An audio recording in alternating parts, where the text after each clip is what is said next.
വലിയ വാഹനങ്ങൾ ലെഫ്റ്റ് സൈഡിൽ കൂടി മാത്രം പോകണം.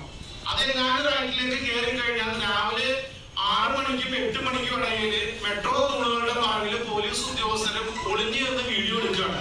മുമ്പ് ഫോട്ടോ എടുത്തിരുന്നു. ഇപ്പൊ അവർ കുറച്ചും കൂടി സൗകര്യത്തിന് ചെയ്യുന്ന ഒരു 10-20 മിനിറ്റ് വീഡിയോ എടുക്കും. അത് കഴിഞ്ഞ് അവര് ശീതീകരിച്ച കൺട്രോൾ റൂമിൽ പോയിരുന്നിട്ട് കട്ട് ചെയ്തുകൊണ്ട് ചലാനുകൾ ഇഷ്ടിയാണ്.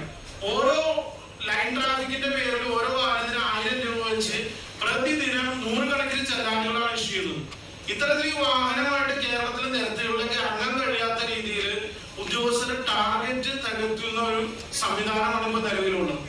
നിയമപരമായിട്ട് നമുക്ക് ലഭിക്കേണ്ട ആനുകൂല്യങ്ങൾ പോലും നൽകാതെ ബ്ലാക്ക് ലിസ്റ്റിംഗ് എന്ന പേരിലുള്ള ഈ ഭീകരത അവസാനിപ്പിക്കണമെന്നാണ് മറ്റൊരു ആവശ്യം നമ്മുടെ.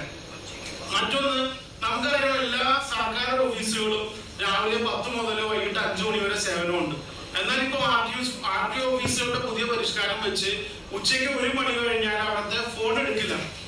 സർക്കാർ ആ ഓഫീസിലേക്ക് കൊടുത്തേക്കണ ഫോൺ എടുക്കില്ല, ആർടിഒമാർ ഫോൺ എടുക്കില്ല, സൂപ്രണ്ട് ഫോൺ എടുക്കില്ല. അവർക്കെല്ലാം കൃത്യമായ നിർദ്ദേശം പൊതുജനങ്ങൾക്ക് ആർടി ഓഫീസുമായി ബന്ധപ്പെടാനുള്ള സമയം നിജപ്പെടുത്തി രാവിലെ 10 മണി മുതൽ 1 മണി വരെ ആക്കി ചുരുക്കി. 1 മണി കഴിഞ്ഞാൽ ഈ സർക്കാർ ഓഫീസിന്റെ ഫ്രണ്ട് വാതിലുകളെല്ലാം പൊട്ടിക്കിടക്കും. പിന്നീട് ഈ സേവനം ഒരു വാഹന ഉടമക്കൊരു പ്രശ്നവുമായി ബന്ധപ്പെട്ട് ഇപ്പോൾ ബ്ലാക്ക് ലിസ്റ്റ് ചെയ്ത ഒരു വണ്ടിക്ക് ഒരു സേവനത്തിന് ഒരു അപേക്ഷ കൊടുക്കണമെന്നുണ്ടെങ്കിൽ 1 മണി കഴിഞ്ഞാൽ നടക്കില്ല. ആർടി ഓഫീസിലേക്ക് കയറാൻ പറ്റാത്ത അവസ്ഥയാണ്. അതിന് അവർ പറയുന്ന വർക്ക് ലോഡ് കാരണം ബാക്ക് വർക്ക് ചെയ്യാൻ കഴിയുന്നില്ല എന്നാണ്. എന്നാൽ നമുക്കറിയാം ഇന്ന് ആധുനിക സാങ്കേതിക വിദ്യ കൊണ്ട് പരിവാഹൻ സൈറ്റുമായി ബന്ധപ്പെട്ട് ഒട്ടനവധി സേവനങ്ങൾ ഇപ്പോൾ ഓൺലൈനിലായി. കേരളമാണ് ആ കാര്യത്തിൽ ഏറ്റവും കൂടുതൽ സേവനങ്ങൾ ഓൺലൈനിലാക്കി. രാത്രിയാണെങ്കിൽ പോലും ആ ഉദ്യോഗസ്ഥന് വീട്ടിലിരുന്ന് ചെയ്യാൻ വേണ്ടി ലാപ്ടോപ്പ് സേവനം അടക്കം ഇന്റർനെറ്റ് സേവനം അടക്കം കൊടുത്ത് സർക്കാർ പേ ചെയ്യുന്ന ഫോൺ പോലും എടുക്കാതെ നമ്മുടെ സേവനങ്ങൾ ചുരുക്കുന്ന ഒരു അവസ്ഥ അതൊരിക്കലും അംഗീകരിക്കാൻ കഴിയില്ല. ഇവർക്ക് വർക്കിലോട് കൂടുതലാന്ന് പറഞ്ഞാൽ നമുക്കറിയാം ഇതൊന്നുമില്ലാതെ മാനുവലായിട്ട് ചെയ്തിരുന്ന കാലത്ത് ഇതിൽ കൂടുതൽ വർക്കുകൾ നടന്നിരുന്ന ആർടി ഓഫീസ്. കേരളത്തിലെ സബ് ആർടി ഓഫീസുകളുടെ വാഹനങ്ങൾ പെരുകുന്നതിനനുസരിച്ച് സബ് ആർടി ഓഫീസുകളുടെ എണ്ണം കൂടുന്നു, ഉദ്യോഗസ്ഥർ അധികം വരുന്നു. എന്നാൽ ഈ സേവനങ്ങൾ നൽകുന്നുള്ള സമയം ചുരുക്കിയിരിക്കുന്നത് ശരിക്കും ഓപ്പറേറ്റർമാരെ സംബന്ധിച്ച് വലിയ പ്രശ്നമാണ്. കാരണം കഴിഞ്ഞ 4 കൊല്ലം മുമ്പുള്ള ചെല്ലാൻ പോലും ഒരു സുപ്രഭാതത്തില് ഹൈക്കോടതി വിധിയുണ്ട് 105 രൂപയ്ക്ക് സെസ്. വർഷങ്ങൾക്ക് മുമ്പ് MVDയുടെ പഴയ സൈറ്റ് ആയിരുന്ന സമയത്ത് പെർമിറ്റ് ഇഷ്യൂ ചെയ്തതില് സർക്കാർ ഉദ്യോഗസ്ഥർ സെസ് പിരിക്കാൻ വിട്ടുപോയി എന്ന കാരണം കൊണ്ട് 8 കോടി രൂപയോളം പിരിക്കാൻ കിട്ടാക്കണം കിടക്കുന്നത് ഉദ്യോഗസ്ഥരിൽ നിന്ന് പിരിക്കണമെന്ന നിർദ്ദേശം വന്നതിന്റെ അടിസ്ഥാനത്തില് വാഹനങ്ങളെല്ലാം 4 കൊല്ലം മുമ്പുള്ള ചെല്ലാൻ വെച്ചുകൊണ്ട് ഇപ്പൊ ബ്ലാക്ക് ലിസ്റ്റ് ചെയ്യാണ്. നിയമപ്രകാരം 2 കൊല്ലം കഴിഞ്ഞാൽ ചെല്ലാൻ ബ്ലാക്ക് ലിസ്റ്റ് ചെയ്യാനേ പാടില്ല. ഒരു ട്രിപ്പ് പോകാൻ സ്പെഷ്യൽ പെർമിറ്റ് എടുക്കുന്ന സമയത്താണ് നോക്കുമ്പോൾ വണ്ടി ബ്ലാക്ക് ലിസ്റ്റിലാണ്. 105 രൂപ അടക്കാത്തതിന്റെ പ്രശ്നത്തിന് 100-105 രൂപയുടെ പ്രശ്നമുള്ളൂ.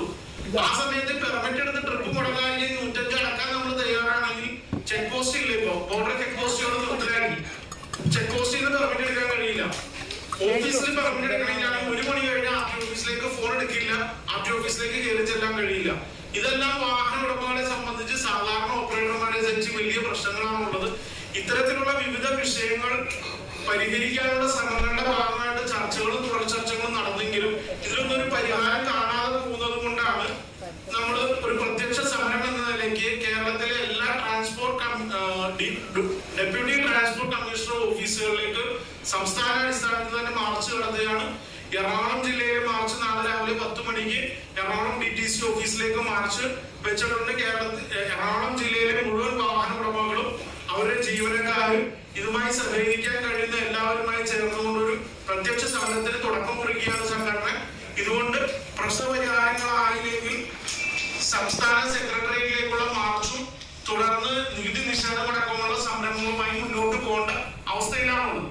മറ്റൊരു സംവിധാനം ചെയ്തു വെച്ചിരിക്കുന്നത് ക്യാമറ. ഒരു വാഹനത്തിൽ 4 ക്യാമറകൾ പിടിപ്പിക്കണമെന്നാണ് ഉത്തരവ് വന്നത്. അതിന്റെ അകത്ത് ഫ്രണ്ടിലും ബാക്കിലും വാഹനത്തിന്റെ അകത്തേക്കും ഒരു ക്യാമറ വേണം. അതുകൂടാതെ ഡ്രൈവർ ഉറങ്ങിപ്പോയി കഴിഞ്ഞാൽ അത് സെൻസ് ചെയ്യുന്ന ഒരു ക്യാമറ വേണം. ക്യാമറ പിടിപ്പിക്കുന്നതിന് നമ്മളെതിരല്ല. കാരണം നമുക്ക് ഓണറെ സംബന്ധിച്ച് ഇപ്പോഴത്തെ അവസ്ഥയിൽ അപകടങ്ങൾ സംഭവിച്ചാൽ തെളിവാണ്. പക്ഷേ സ്വകാര്യ ഗ്രൂപ്പുകളുമായി പോകുന്ന കോൺട്രാക്ട് ഗാരേജ് വാഹനങ്ങൾ, അതായത് നമ്മളിപ്പോ നമ്മുടെ കുടുംബത്തിലോ അല്ലെങ്കിൽ നമ്മളുടെ ഒരു കൂട്ടായ്മയോ ചേർന്നാണ് നമ്മുടെ വാഹനങ്ങൾ ട്രിപ്പിന് പോകുന്നത്. ആ വാഹനങ്ങളുടെ അകത്തേക്ക് ക്യാമറ വേണമെന്നും അതിന് ആക്സസ് കിട്ടാവുന്നതിനും IPDക്ക് ആക്സസ് കിട്ടാവുന്ന രീതിയിൽ ക്യാമറ വെക്കണമെന്ന് പറയുന്നത് നമുക്ക് യോജിക്കാൻ കഴിയില്ല. അത് നമ്മുടെ ട്രിപ്പ് എടുത്ത് പോകുന്ന ആളുകളുടെ സ്വകാര്യതയിലേക്കുള്ള കടന്നുകയറ്റമായി തന്നെ കാണേണ്ടി വരും. സമാനത്തെ സ്റ്റേജ് കാര്യത്തിലാണെങ്കിലും ഓരോ ആളുകൾ കയറി ഇറങ്ങുകയാണ്. സുരക്ഷാ പ്രശ്നങ്ങൾ പറയാം. ഇതൊരു ഗ്രൂപ്പായിട്ട് ഒരു കുടുംബത്തിൽ നമ്മുടെ വീട്ടിൽ നിന്ന് നമ്മൾ ആളുകൾ പോകുമ്പോൾ അതിലേക്ക് ഒരു ക്യാമറ കണ്ടു വരണമെന്ന് പറഞ്ഞാൽ അത് യോജിക്കാവുന്ന ഒന്നല്ല. മറ്റൊന്ന്, ഡ്രൈവറുടെ സെൻസ് ചെയ്യാവുന്ന ക്യാമറ അത് സുലഭമായിട്ട് സപ്ലൈയേഴ്സ് ഇല്ല, വളരെ ചുരുങ്ങിയ ആളുകളും. ഇപ്പോ ആ പ്രശ്നം പറഞ്ഞ ഏപ്രിൽ 1-ാം തീയതി മുതൽ ഉടനെ നടപ്പാക്കാണ്. ഇതിനൊന്നും സാവകാശം തരുന്നില്ല. ഏപ്രിൽ 1 മുതൽ വാഹനങ്ങൾ CF ചെയ്യാൻ കഴിയാതെ കയറ്റിട്ടെടുക്കുക. April May സീസണാണ് നമ്മളെ സംബന്ധിച്ച്. ഈ സീസൺ സമയത്ത് കൊടുങ്ങല്ലൂരിൽ നടപ്പിലാക്കിയതിന് സാവകാശം നൽകണമെന്നൊരു മറ്റൊരു ആവശ്യമുണ്ട്. ഇത്തരങ്ങൾ വിവിധങ്ങളായ ആവശ്യങ്ങൾ ഉന്നയിച്ചുകൊണ്ടാണ് നമ്മൾ ഈ സമരരംഗത്തേക്ക് വരുന്നത്. ഈ ആവശ്യങ്ങൾ നിങ്ങളുമായി പങ്കുവച്ചത് നമ്മുടെ വിഷയങ്ങൾ മനസ്സിലാക്കിക്കൊണ്ട് നിങ്ങൾ നമ്മളെ സഹായിക്കണം.